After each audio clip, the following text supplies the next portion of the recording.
Well, good morning, everyone, and I'm really delighted to be here. So thank you, Professor Chong, for inviting me. And my name's Andrew, and I grew up in Taiwan. Actually, my first 13 years was spent in Taiwan. My mom's English and my dad's Taiwanese. So I'm kind of confused. Don't ask me, where's my sort of real home, because I've lived in Taiwan, in England, in Canada. I was living in mainland China, in Beijing, where I met my wife. So we were married for 2 years, and then we had our daughter. Actually, we came back to Taiwan to have our daughter. And we stayed in Taiwan until now, so being here for 8 years. And my son is 1 year old. So actually my wife suggested that they could come as well. And I said no, because if you bring my son, then everyone's attention will be on him and not on me. Yeah. So maybe you'll get to see him some other time. I should have included a photo of him. I'm sorry. Yeah. I'll try to find one for next lesson. I went to England when I was 13, and I studied philosophy and theology at Oxford during my time there. And then for a few years I taught English in mainland China, taught elementary, secondary and university students at different stages. So Professor Chong said I'm an expert in Western literature. That is not true. I study Western thought and Western civilization, and maybe some Western literature, which we'll be looking at today. But I'm sure some of you have probably read more books in terms of English poets than I have, because poetry is not one of my strengths. But we won't be talking too much about poetry today. Let's have a look. Today we'll be mainly talking about the Bible and its impact upon Western literature, mainly English literature, because I'm not so familiar with German or French or Spanish. The Bible, for many years, was studied as a religious text. So people just saw it as being the words that God had given to humankind in order for us to know more about God and how to live in this world. But in the past few hundred years, then scholars have begun to study the Bible itself as literature, and finding that, in fact, it is an amazing book, which not only tells us about life, how to live and about God, but actually it is presented in a form which is beautiful. In fact, it's considered to be the cornerstone of world literature. Well, Western literature, I think, primarily. And certainly has had a huge influence, upon, any Western literary work. And we see its poetic beauty and its narrative depth in terms of just the way in which it's written. Many of it is written in poetry, even though it's translated into English or into Chinese, and it loses its poetic feel. But in its original, especially the Old Testament in its original Hebrew, is very poetic. In terms of narrative depth, because you have stories which have different levels of meaning, and oftentimes you can look at the same story and read it like 10, 20, 30 times, and you actually see new meanings in it. It's a mix of genre and styles, which we'll be looking at shortly. All right, first, the Bible is full of narratives, basically stories. In fact, most of the Old Testament is stories, and quite a bit of the New Testament is stories as well. And these stories, they're not like fairy tales. Most stories actually depict historic events. So things that actually happened in the history primarily of the Jewish people or of ancient Israel.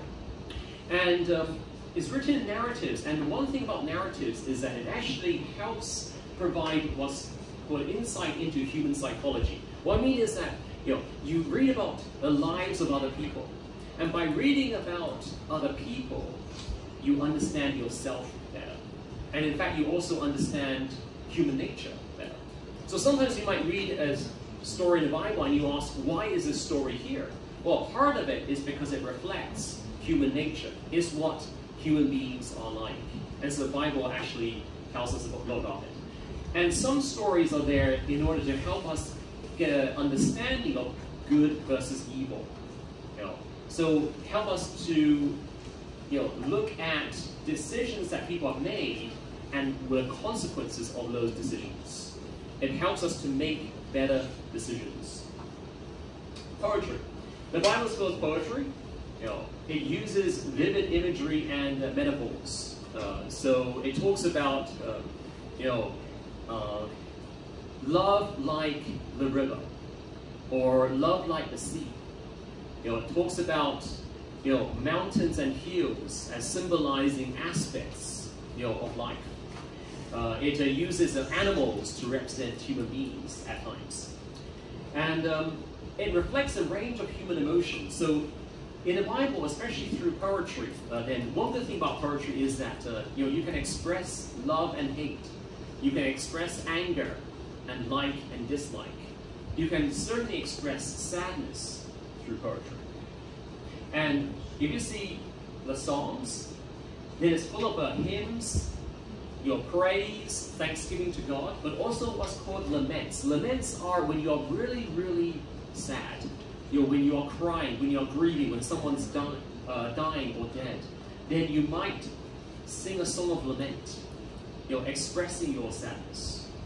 Or when something good has happened, then you might sing a song of thanksgiving, and that's all contained in the Bible as well. That's the Psalms. Then there's the Song of Songs. The Song of Songs is a love poem. It's celebrating the love between a man and a woman. And something that you don't really expect in the Bible. It's like, isn't the Bible talking about God? Well, yes. But the Song of Songs talks about, the beauty of love and marriage and sex, which God created in the first place.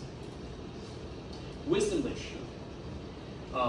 We see this, in poetry, but it's also expressed through riddles, dialogues and monologues. So riddles are sort of like questions, or maybe it's asked in a way in which you really have to think, and by thinking, then it shapes the way in which you come to right decision making. The Proverbs are full of riddles and dialogues and monologues. So dialogue is between two people, and monologue is just me talking right now. So the book of Proverbs, it provides a lot of practical advice, how to live your life, and also it helps you to be able to discern, to know right and wrong. And then there's the book of Ecclesiastes, which talks about the meaning of life, and how essentially, we live, we work, we work hard, we achieve, we might make a lot of money, but what's the meaning of it all? And then there's the book of Job. Job talks about the question of suffering. Why is there suffering? Why is there pain in this world? Job looks at that question. Then another genre is a prophecy. So the Bible has a lot of prophecy. These are often visions of the future. What is going to happen? Maybe what might happen in the near future, in Israel's future, in 10, 20, 50 years' time, or what will happen maybe in 100 years or 1,000 years' time. So visions of the future, it might be the end of the world. The Bible also talks about that as well. And here it uses symbols and allegories. It uses like monsters with 7 heads or 10 heads. It has things which seem terrifying and scary. And animals that do not appear in nature, which appear in the Bible. So they all represent maybe some evil forces, or evil, or Satan, and how he affects the history of the world. It mixes a hope and judgment. So there's hope. If you live according to the principles and the teachings of the Bible, then there's hope. But there's also judgment if you disobey.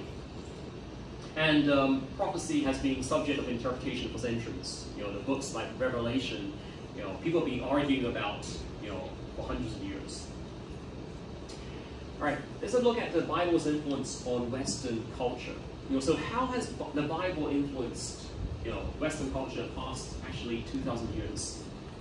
In fact, some would say, many would say that the Bible is the key to understanding Western culture. If you want to understand Western culture, then you can only read one book.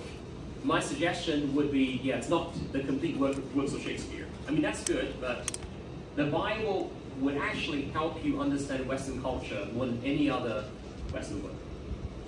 Its teachings have shaped Western values. So, for example, then there's the story of the Good Samaritan that Jesus tells. And in this story, then, the enemy of the Jews is the one who helps this Jew, who's been beaten up and left to die.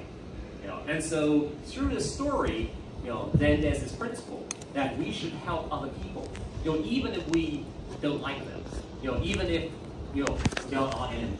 And so within Western culture, there's this notion that I should help my enemy. In fact, I should love my enemy, which unfortunately is not what we see in the Middle East today, and especially between Israel and Palestine.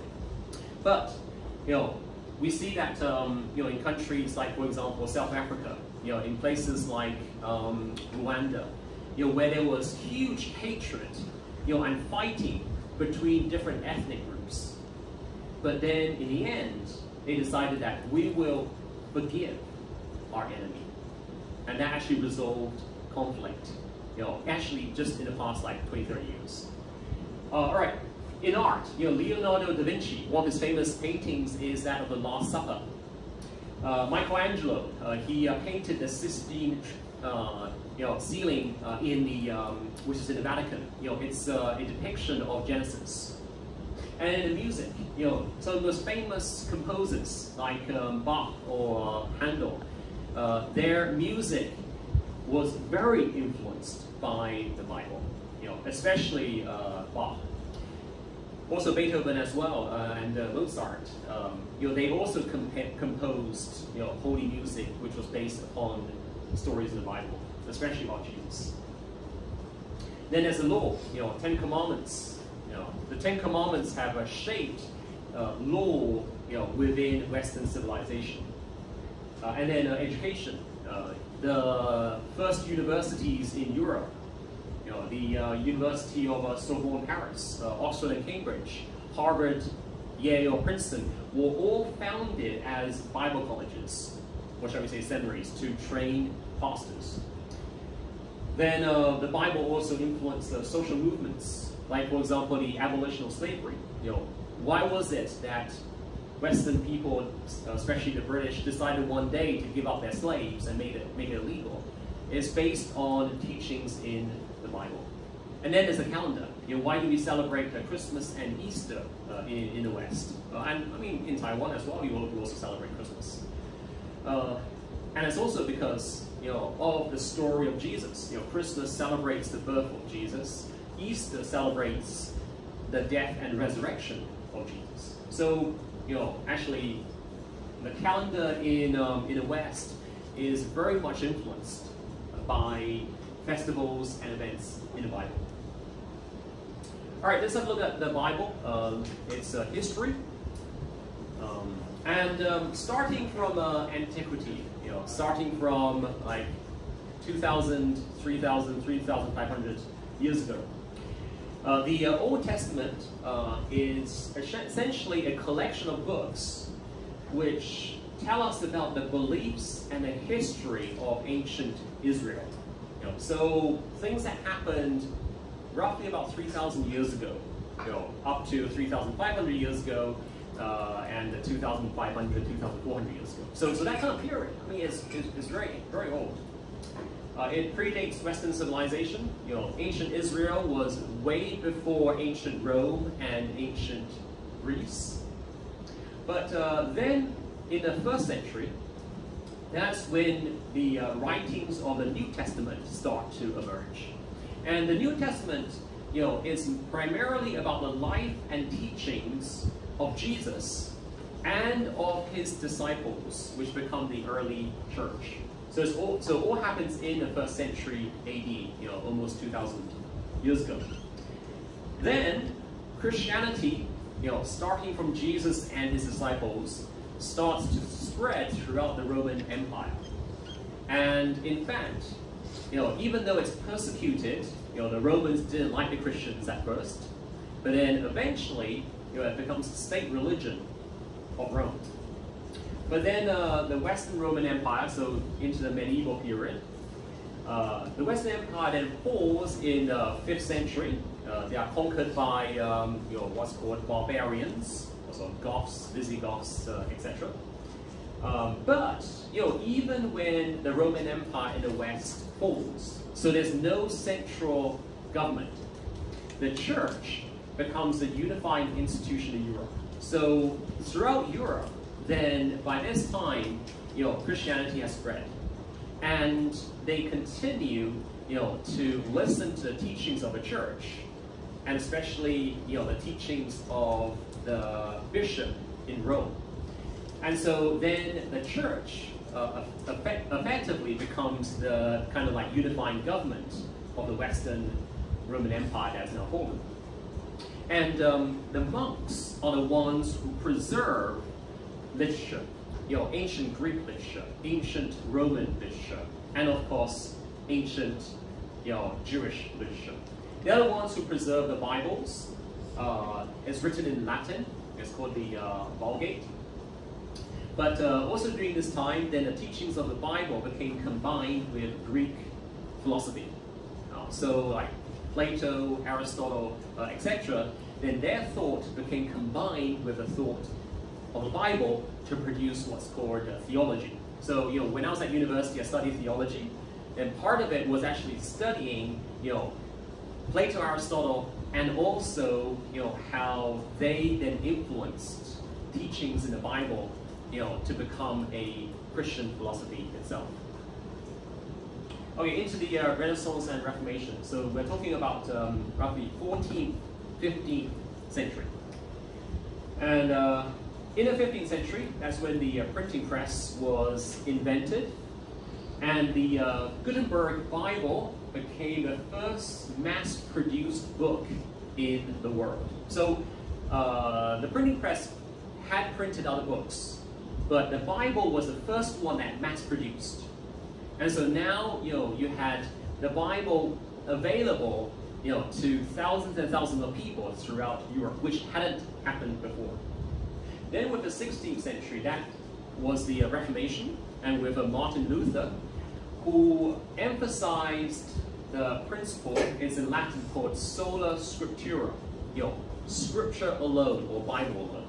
What he meant is that Christians should base their faith and their belief upon the Bible alone, not upon the teachings of the church, or especially not the teachings of the Pope, who we consider to be wrong. So every Christian should now read the Bible. And with the printing press, it was actually possible for most people to actually have the Bible now. And then the Bible was translated in local languages, because before that it was only in Latin, which only the educated would be able to read. And so now the Bible was translated into German, it was translated into French, and it was translated into English. The Enlightenment, which was around about the 17th, 18th century, and the modern era. So with the Enlightenment came the rise of secularism. So in other words, people stopped having religious beliefs. Well, that's actually only very few amongst the scholars, the intellectuals. But the Enlightenment had many philosophers who started to criticize the teachings of the church and also the teachings of the Bible. Even though there was this rise of secularism, the Bible continued to shape morals and law. Because what we see in the 19th century is actually an abolition of slavery. It was many men, primarily, but some women as well, who read the Bible and felt that slavery was not compatible with loving your neighbor. And so they decided that, no, we are going to abolish slavery, even though it's actually bad for our economy. Because actually slavery is good, for, at that time, to essentially have a cheap labor. There's also the civil rights movement, especially in America in the 20th century, which was also inspired by the Bible as well. And even today, in the 21st century, we see that Bible themes continue to influence art, literature, film, etc. And it is still the #1 bestseller worldwide. Just in case you are thinking, maybe it's Harry Potter. No, it's not. Actually, Harry Potter was maybe 10 years ago. It's still the best #1 bestseller in the world, and it's also being translated into more languages than any other book in the world. Alright, so let's talk about the King James Version, which is the sort of kind of primary English translation of the Bible. So the King James Version was started in 1604 by King James I. That's why it's called King James Version. And the goal was to unite the English-speaking church, because at that time then, there were Catholics, there were Protestants, there were those who disagreed with what the church was teaching. And the King James Version consists of 47 scholars who worked on its translation. And finally in 1611, it was completed, and it became the 3rd English Bible, but also the most popular English Bible ever. It's based on the Tyndale Bible and the Bishop's Bible, which came before it. So, by the 1650s, the King James Version, or also called the KJV, became the main English Protestant Bible. And many of the phrases in the King James Bible then also became common within the English language. So, like the apple of my eye, or the apple is his eye. In other words, someone who is really, really valuable. Someone who is really important to you. It's from the King James Version. And impacted English, including spelling and grammar. So you could say that actually the King James Version of the Bible shaped the English language. So if you wonder why we use certain words or phrases, sometimes it's because of the King James Version. Other times it's because of Shakespeare. Alright, so probably King James Version and Shakespeare, those two influenced the English language more than anyone else. It increased literacy. Why? Because in schools, kids were taught the Bible. And by reading the Bible, kids learned English. So it's like, you learn English through reading the Bible, you learn the Bible through learning English. And it modeled the language, the culture, and values of the English-speaking people. All right, let's look at central themes in the Bible in Western literature. Again, as I mentioned, I'll primarily be looking at English literature because I'm a little bit more familiar with that. So, first, the Bible talks about creation. In the beginning, God created the world. In fact, I think Professor Chong has already talked about Genesis and the creation. So, Eden, a perfect garden in God's perfect creation.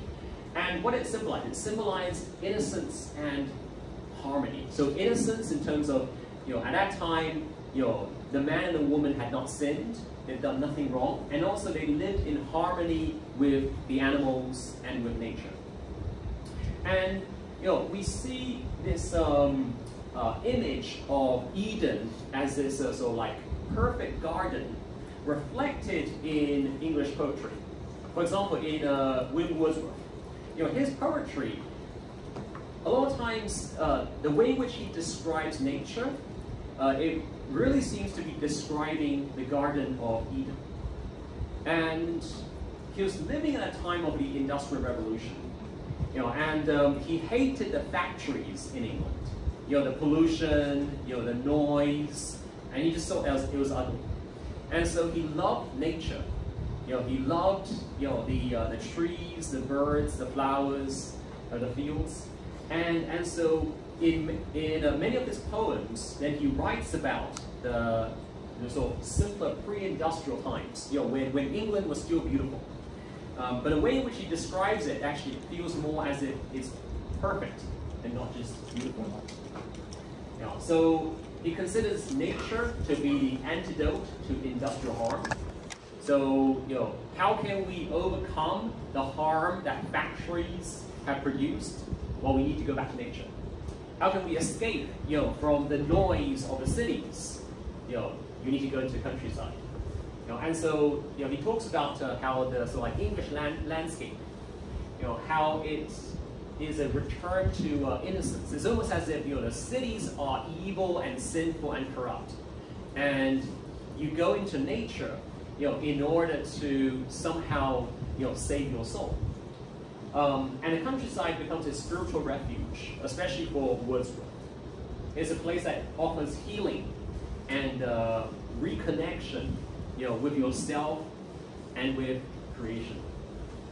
For example, I wandered lonely as a cloud that floats on higher over vales and hills, when all at once I saw a crowd, a host of golden daffodils. When you talk about seeing a crowd, usually you think about a crowd of people, but for him it's like, no, there's nothing beautiful about a crowd of people for him. He sees a crowd of golden daffodils instead. So really, he has this sort of like perfect, image of what nature is, and a longing, to be able to, just be part of it. Okay, so that's the first theme of creation, perfect creation. Number two is sin and the fall. Sin and the fall. So, Adam and Eve, they're in this garden, but then they eat of the fruit of the tree of the knowledge of good and evil, which God told them not to eat. They are tempted, by the snake, who represents Satan. And as a result, then they are expelled from Eden. They lose, the original, perfection which they enjoyed. And we see a similar theme, for example, in Shakespeare's Othello. So in his story, Othello, he's actually a Moor, which means that he's an Arab. He marries Desdemona, who is this beautiful Venetian Italian girl.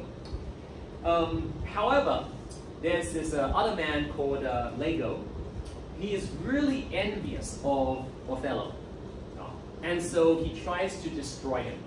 And so the way in which he does it is that he plots against Othello. How does he destroy Othello? He starts to plant doubts, about Desdemona, his wife's fidelity. So, he basically, says things, and does things to try and make Othello believe that his wife has been sleeping with another man. And Othello becomes jealous. And eventually, he's convinced that, yes, his wife has been unfaithful to him and has been sleeping with someone else. And so then he kills his wife, Desdemona. But then, Iago's wife, Emilia, finds out about what her husband has done and exposes the plot. Basically reveals that actually her husband has been lying, that Desdemona was never unfaithful. And so Othello then, once he finds out that he's being tricked, he's being deceived, he then kills himself. Okay, it's not a very happy story, I'm sorry. So Iago is then arrested and then he is punished. Right? That's kind of like end of the story. So I guess in the end, injustice is served. But we see that Iago's deceit mirrors the deceit of the serpent in the Garden of Eden. And we see similar stories like this, in which there's someone who basically represents evil. There's someone who represents Satan, in a story, and they are the one who caused the sin, or the downfall of others in a story. And whether it's the Garden of Eden in Genesis, or whether it's Shakespeare's Othello, in both, there's a tragic ending. So that's Othello Othello, the black man, as you see. And in this case, it's actually at the beginning of the story in which he is trying to prove, and she in fact is trying to demonstrate that actually they are in love and that they should be married. And so that's actually kind of like the slightly better part of the story. Okay, third theme in the Bible is forgiveness and redemption. So we see this a lot in the Bible. Many times you see people who are being, who've sinned, who've done wrong, and they are forgiven, and then they are redeemed. You see this, for example, in the prodigal son. So there's this younger son, and he tells his dad, he's like, "Hey dad, can you just give me my inheritance? So I don't want to wait until you die. Can you just give me, my share of what I would get after you die now, so I can enjoy it?" And his dad actually, agrees to. And then this younger son then goes and wastes it all, enjoys life, living, prostitutes, etc.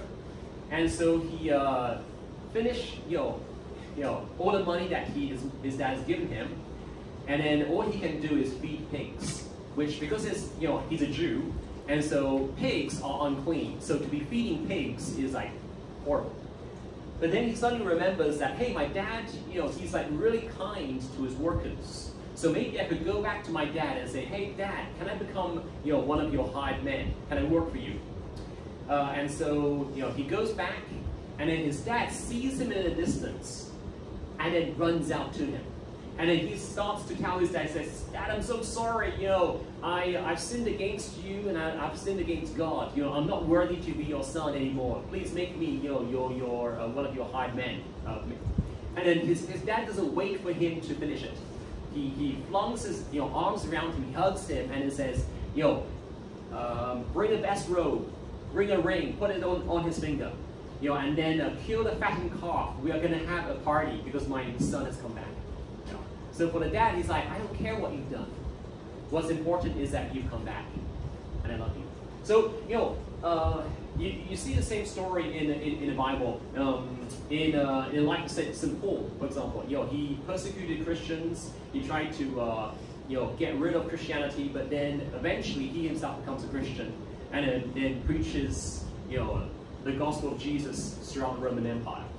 So you see this transition, this change in people's lives. And we see it especially in Victor Hugo's Les Miserables. Have any of you watched this musical or the movie Les Miserables? Anyone? Yeah, a few of you. Yeah, it's one of my favorites. So in this story, then Jean Valjean, he's like leading protagonist. We see how his life, it goes from sin to salvation. At the beginning of the story, he's imprisoned for stealing bread, right? So he gets sent to prison, and I think he spends like, 14 years in prison, but eventually he leaves. And he doesn't have any money, and no one will hire him. It's very hard for him to get a job, because he just come out of prison. And so eventually, this bishop then, takes him in, gives him food, gives him a place to stay. But then he sees that this bishop has really nice silver candlesticks, so he steals them. But then, when the police come and arrest him for stealing these candlesticks, because the police, they discover him and see that, hey, why have you got, silver candlesticks? The bishop says to the police, actually, I gave him these candlesticks.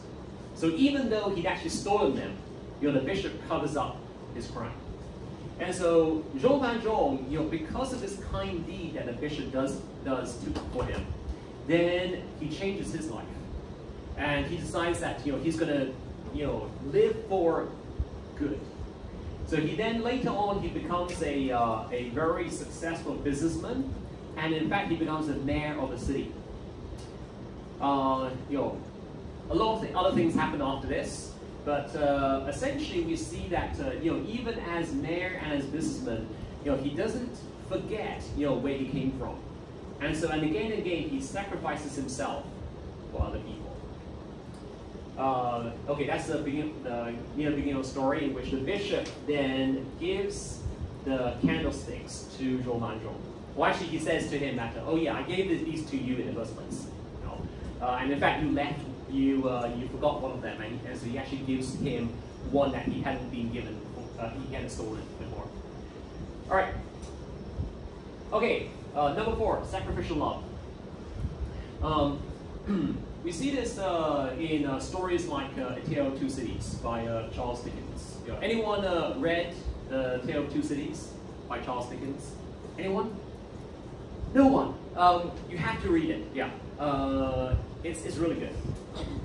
Okay, so the background to the story is the French Revolution. And so during the French Revolution, then King Louis XVI, and his wife, they had their heads chopped off, and also many noblemen and women, the nobility, or what's called the aristocrats. Many of them were killed during the French Revolution, and Charles Darnay is a French aristocrat. He's one of the main guys. The other main guy is Sidney Carton. He's an English lawyer. Okay, so there are these two people. And both of them fall in love with this beautiful English lady called Lucy. But Lucy, then, she loves Darnay. All right, she loves this French aristocrat. Okay, goodness knows why, but anyway, she does. And then, Darnay then goes back to France, and is during what's called the Reign of Terror. So the Reign of Terror is when basically, like hundreds of people got killed, simply because they were suspected to be part of, the upper class or related to the king in some way. And Darnay, he's arrested and sentenced to death. Okay, so, he's married to Lucy, but then he's about to be killed. So what's going to happen?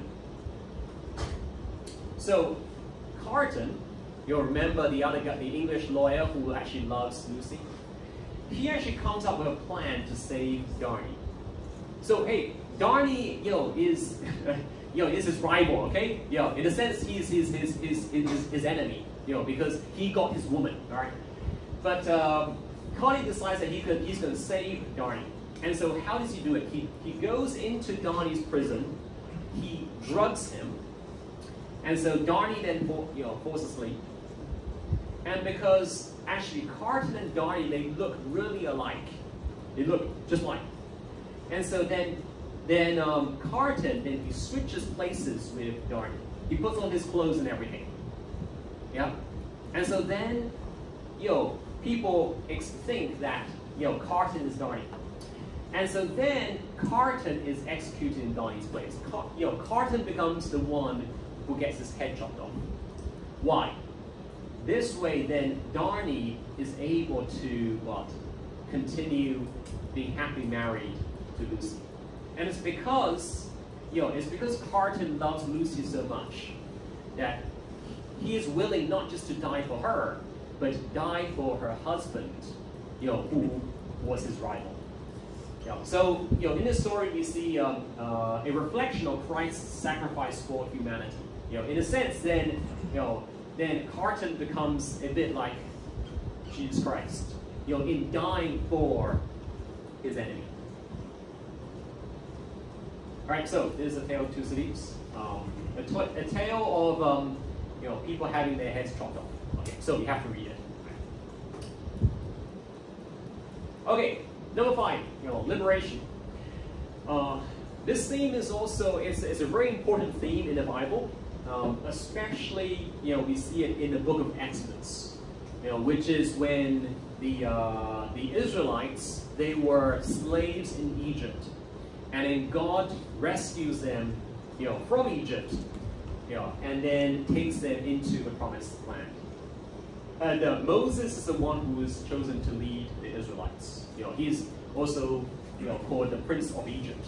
This is a cartoon many years ago. And we see the same thing in Uncle Tom's Cabin. It was written by Harriet Stowe in 1852. And in Uncle Tom's Cabin, then you really see how, oftentimes harsh or terrible, slavery was in America. So, Eliza is a black slave woman, and she is enslaved at Shelby's plantation. Her son, Harry, she appears is about to be sold by her masters. So before then, she and her son were both at the Shelby plantation, and they were actually treated okay. They were treated fairly well by their owner. But the problem is that their owner now doesn't have enough money, and so what do? They can't afford to have both Eliza and Harry. So they decide that okay, we're going to have to sell the son Harry, to someone else. But then Eliza's like, no, you can't sell my son to another owner because then I'm separated from my son. And that's actually what happened quite often. And so she decides that what she's going to do, she's going to escape. She's going to escape with her son so that then her son isn't sold to someone else. And so in a sense then, Eliza and Harry, they are like the Israelites in Egypt. They are slaves. And in Egypt, then there was a time in which the Pharaoh would order the Israelites to get rid of their sons. They had to kill their sons, because they didn't want so many men. So it's kind of similar. Eliza's about to lose her son, Harry. But then Eliza, she decides to escape, together with her son. But then they're chased by Mr. Haley. Mr. Haley is one of the slave owners. And there's this famous scene in which Eliza and Harry, they cross the frozen Ohio River. So there's this river which is frozen over, but actually, the ice breaks, even as she crosses over. But somehow she manages to cross to safety, and the river then becomes this freedom boundary. Why? Because on the other side, there are people who take them, rescue them. And so then Mr. Haley, because the river, the ice is already broken, he isn't able to get over. So that way then Eliza and Harry, they are able to escape. And once they escape, they're reunited with their husband. Eliza's reunited with her husband George. And this whole story, it really echoes the Israelites. How when they leave Egypt, they have to go through what? The Red Sea. And so they're able to go through the Red Sea, and once they go through the Red Sea, then they're free. Because Pharaoh, who's pursuing them, is not able to go across. And the book, it influenced U.S. sentiment against slavery. So as a result of this book, actually many people decided, no, we can't accept slavery anymore. And so they started to campaign against it. All right, so this famous scene where Eliza's being chased by Mr. Haley, crosses this frozen river, and manages to get across, to safety. All right, biblical allusions in literature. So let's have a look at Paradise Lost by John Milton. So Paradise Lost is essentially it's a poem that is based on the Bible. It's a very long poem, so if you read it sometime, then you have to wait until after the break in that case. So okay, we'll have a break, and then I'll just continue on. 10 minutes break.